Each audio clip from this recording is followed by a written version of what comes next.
देश में रहने वाले तमाम मुसलमानान हिंद को अभी ये चीज़ जाननी बहुत ही ज़्यादा ज़रूरी है। अगर आप एक मुस्लिम हैं और इंडिया में रहते हैं तो इस वीडियो को आखिर तक ज़रूर देखिए।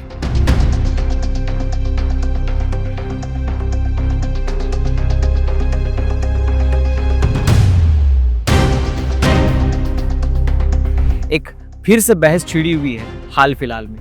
पूरे देश भर में ये चर्चा का विषय बन चुका है कि बाबरी मस्जिद का जो फैसला सुनाया गया था वो गलत आधार पे सुनाया गया था।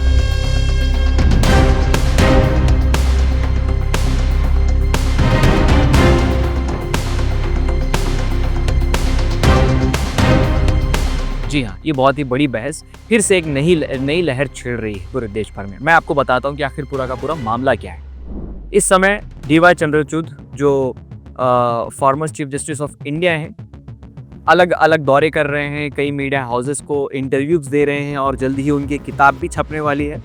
हाल ही में उनका न्यूज़ लॉन्ड्री के जर्नलिस्ट श्रीनिवासन जैन के साथ उनका एक इंटरव्यू हुआ है। उस इंटरव्यू में उन्होंने अपने लिए ये खड्डा खोद दिया है, क्योंकि आप जानते हैं कि डी.वाई. चंद्रचूड़ उन 5 व्यक्तियों में से हैं, वो 5 लोगों की बेंच जिन्होंने बाबरी मस्जिद का फैसला सुनाया था। फैसला क्या था?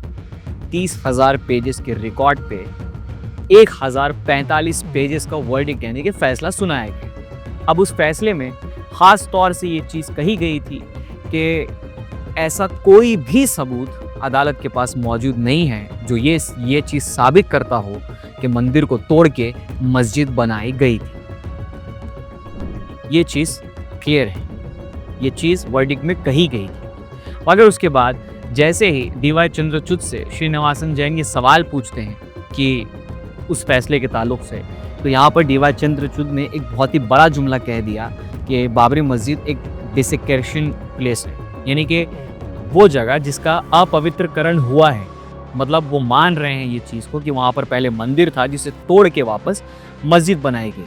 अब उनके इस स्टेटमेंट ने पूरे देश भर में एक नई लहर छेड़ दी है, एक नई बहस को जन्म दे दिया है। बहस ये है कि सुप्रीम कोर्ट जो इस देश की सबसे बड़ी न्यायालय है और कहीं ना कहीं मुसलमानों का जो सबसे ज़्यादा भरोसा, सबसे ज़्यादा उम्मीद अगर किसी चीज़ में बनी हुई है तो वो कॉन्स्टिट्यूशन में है, और उस कॉन्स्टिट्यूशन का सबसे बड़ा मुहाफिज सुप्रीम कोर्ट को कहा जाता है। जब उसकी तरफ से ऐसी चीज़ें सामने आ जाती हैं तो देश के जमहूरी निज़ाम पे और देश के संविधान पे बहुत बड़े सवाल निशान लग जाते हैं। अब कैलिकट यूनिवर्सिटी में प्रोफेसर जी गोपाल ने इस पर एक बहुत ही बड़ा तस्करा किया है। वहाँ पर मुस्लिम लीग के जो एमपी हैं हारिस बीरान, उन्होंने जब डी.वाई. चंद्रचूड़ के इस स्टेटमेंट पे सवाल किया तो पता है आपको प्रोफेसर जी गोपाल का क्या जवाब था? तो उन्होंने कहा कि सुप्रीम कोर्ट का वो जो फैसला था वो बिल्कुल गलत था, और अगर इन तमाम चीज़ों को अब देखा जाए तो एक क्यूरेटिव पिटीशन दाखिल की जा सकती है। अभी भी अदालत के पुराने फैसले को चैलेंज करते हुए एक क्यूरेटिव पिटीशन दाखिल की जा सकती है, गुंजाइश बाकी है। अब मैं आपको थोड़ा सा इस चीज़ के बारे में बता देता हूँ कि क्यूरेटिव पिटीशन क्या होती है। क्यूरेटिव पिटीशन का मतलब ये होता है कि जो नेचुरल जस्टिस के प्रिंसिपल्स होते हैं, यानी कि बुनियादी उसूल जो होते हैं फैसला सुनाने के या फिर देश के संविधान के, अगर वो बुनियादी उसूल ही किसी जजमेंट से गायब हो जाएंगे, किसी फैसले से गायब हो जाएंगे, तो वहाँ पर बायास नज़र आता है कि जज का किसी एक पक्ष की तरफ झुकाव था। और जब वो पक्ष सबके सामने आ जाता है तो फिर जो नेचुरल प्रिंसिपल्स हैं, नेचुरल जस्टिस के जो प्रिंसिपल्स हैं, उनका उल्लंघन होता है। तो फिर अब यहाँ पर लोगों को एक छूट मिल जाती है कि वो क्यूरेटिव पिटीशन के ज़रिए से वापस सुप्रीम कोर्ट के जो वर्डिक्ट हैं उनको चैलेंज किया जा सकता है। 2002 में पहली बार इसे इंट्रोड्यूस किया गया था रूपा अशोक कुर्रा वर्सेस अशोक कुर्रा के केस में। उसके बाद देश में कई मरतबा ये क्यूरेटिव पिटीशन का सिलसिला हमें देखने को मिलता है। निर्भया केस 2012 में हुआ था जब मुजरिमों को फांसी की सज़ा दी गई थी, तो डेथ सेंटेंस को जो सुप्रीम कोर्ट ने दिया था उसको चैलेंज करते हुए क्यूरेटिव पिटीशन दाखिल किया था। इसके बाद याकूब मेमन के केस में 1993 के ब्लास्ट केस में जब याकूब मेमन को फांसी की सज़ा सुनाई गई थी तो उनकी भी डेथ पेनल्टी को चैलेंज करते हुए क्यूरेटिव पिटीशन डाला गया था।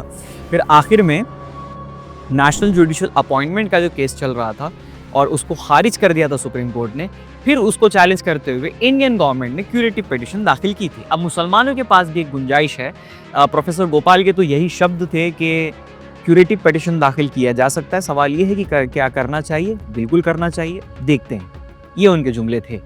अब सवाल ये है कि जहाँ पर बिहार विधानसभा चुनाव में कहीं ना कहीं जो बड़े मुस्लिम चेहरे हैं वो बिज़ी हैं, और all India Muslim personal law board को शायद ये जिम्मेदारी अब उठानी होगी कि वो एक क्यूरेटिव पिटीशन अदालत में दायर करें, क्योंकि एक एक्स चीफ जस्टिस जो उस बेंच का हिस्सा थे, जिन्होंने 1045 पन्नों पे शुमार एक फ़ैसला सुनाया था, और उस फैसले को जो उन्होंने दिया उसी फैसले के बिलमुखाबिल यानी कि उसी को कॉन्ट्राडिक्ट करते हुए उनके जुमले एक इंटरव्यू में निकलते हैं, तो ये चिंताजनक बात है। ये संजीदा मसला है और इसको गौर व फिक्र से देखना चाहिए।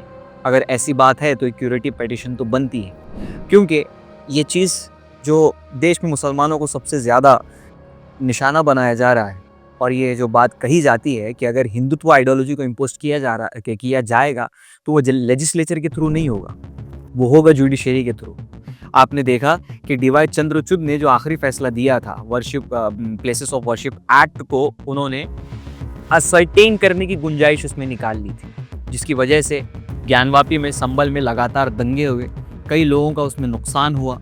अब उसी को कॉन्ट्राडिक्ट करते हुए उन्होंने एक और बयान भी दिया था। उन्होंने ये चीज़ कही कि जब जर्नलिस्ट श्रीनिवासन जैन ने सवाल किया डीवाई चंद्रचूड़ से कि आपने जो ज्ञानवापी केस में जो आपने फैसला सुनाया था, प्लेसेस ऑफ वर्शिप एक्ट को आपने सीधा उसके जो जो जो एक फंडामेंटल उसूल है उसी को आपने भुला दिया। तो उन्होंने ये चीज़ कही थी कि हम इससे सिर्फ एक पक्ष को देखना इसका सुप्रीम कोर्ट का काम नहीं होता है। वहाँ पर जब एक ज्ञानवापी मस्जिद के सेलर में हिंदू भी पूजा कर रहे थे और ये अनडिस्प्यूटेड चीज़ थी, यानी कि इसमें इख्तलाफ नहीं था, मुसलमान भी इस चीज़ को तस्लीम कर रहे थे, इसकी वजह से वहाँ पर उसको असर्टेन करना, यानी कि उसकी प्लेसेस ऑफ वर्शिप एक्ट में जो किसी एक मजहबी इमारत को जो 1947 में जो हैसियत हासिल थी वही हैसियत उसकी बरकरार रहेगी, उसकी वापस हैसियत मालूम करने का मिजाज यहाँ पे हासिल हो जाता है। डीवाई चंद्रचूड़ साहब का तो यही कहना था, मगर उनका ये क्लेम भी गलत साबित हुआ। ये बार बार all India Muslim personal law board ने भी और जो इंतज़ामिया कमेटी थी ज्ञानवापी मस्जिद की, उन्होंने भी ये क्लेम किया कि ये सारी फिक्शियस बातें हैं, यानी कि मनगढ़ंत बातें हैं। वहाँ पर मस्जिद के सेलर में या फिर बेसमेंट में कोई भी पूजा का काम नहीं होता था। तो आप सोचिए कि मुल्क की अदलिया, जिसमें हर बार जब बाबरी मस्जिद का फ़ैसला भी आने वाला था तो उससे पहले देश के मुसलमान ने जो बयानात दिए हैं कैमरे पे आके, क्या कहा था कि सुप्रीम कोर्ट का जो भी जजमेंट आएगा हम उसे कबूल करेंगे, क्योंकि हम लोगों को अभी भी उम्मीद है, हमारी आस्था जो संविधान में बरकरार है। उसका क्या सिला मिला?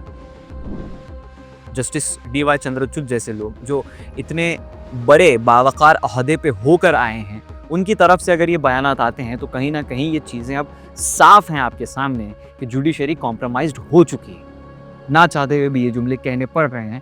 और उससे भी बड़ी बात ये है कि ये जो इंटरव्यू हुआ श्रीनिवासन जैन का न्यूज़ लॉन्ड्री का, और डीवाई चंद्रचूड़ ने ये सारे स्टेटमेंट्स कहे, जो मुसलमानों की क्रीम लेयर है, जो पढ़ना लिखना जानती है, उन्हीं में ये चीज़ अब तक डिस्कस हो रही है। अगर एक आम आदमी हैं अगर आप एक ऑटो चलाते हैं या फिर आप ज़्यादा पढ़े लिखे नहीं हैं, आपको उन चीज़ों की जानकारी नहीं है, तो आपको ये चीज़ें मालूम नहीं होंगी। मगर मैं आपको ये चीज़ें बता रहा हूँ क्योंकि आपका भी ये जानने का अधिकार है। आप भी इस देश के उतने ही सिटीजन हैं जितनी कोई और सोसाइटी है, जितनी और कोई क्रीम लेयर है। आपका भी वोट का अधिकार उतना ही है जितना किसी और का है। तो आपको भी ये बात जानने का अधिकार है कि आपके हक में जो फैसले सुनाए गए वो फैसले गलत थे, और आपको फिर से एक मौका है कि क्यूरेटिव पिटीशन के ज़रिए आप उन्हीं फैसले को चैलेंज कर सकते हैं। ऐसा बिल्कुल कहीं पर भी नहीं लिखा हुआ है कि सुप्रीम कोर्ट के ज़रिए से कोई गलती नहीं हो सकती। गलती की गुंजाइशें हैं। इसी की वजह से 2002 में क्यूरेटिव पिटीशन नाम का एक ऑप्शन भी आया था, क्योंकि अगर देश में सुप्रीम कोर्ट से ही अगर कोई गलती हो जाती है, जो सबसे बड़ी न्यायालय है इस पूरे देश की, अगर उसी से गलती हो जाए तो आखिर व्यक्ति कहाँ जाए? तो व्यक्ति पलट के उन्हीं के पास जाएगा कि देखो भैया आपसे शायद कुछ गलती हुई है। इन आधार पे एक पिटीशन पूरी फाइल की जा सकती है, जिसमें बुनियादी उसूलों का जो उल्लंघन हुआ है वो कैसे कैसे हुआ, आपको पिटीशन में सारी चीज़ें बस नोट करके दे देनी है। अगर अदालत को लगता है कि रिकन्सिडर किया जा सकता है पुराने जजमेंट को, तो वो फिर से कर लेंगे। मैं बार बार फिर से आपको ये चीज़ें इसीलिए बता रहा हूँ, आसान लफ्ज़ों में मेरा समझाने का पूरा मतलब यही है, मंशा यही है कि आप इन चीज़ों को समझें। ठीक है, किसी जगह पर चुनाव हो रहे हैं, वहाँ पर आप अपनी राजनीतिक भागीदारी भी रखिए, मगर दूसरी तरफ इसको भी चर्चा का विषय बनाइए जो all India Muslim personal law board है या फिर कोई और बॉडी है जो अपने आप को कौम के जिम्मेदार मानते हैं, अब उनका ये हक बन जाता है कि प्रोफेसर जी गोपाल ने जो बात कही कि क्यूरेटिव पिटीशन अगर पॉसिबल है तो दायर होनी चाहिए। इस वीडियो को ज़्यादा से ज़्यादा शेयर कीजिए, बहुत सारे लोगों तक पहुंचाइए और मैं लगातार कोशिश करूंगा कि इसके और कितने अलग अलग कैटेगराइज्ड हिस्से आपके सामने रखे जा सकते हैं आसान भाषा में।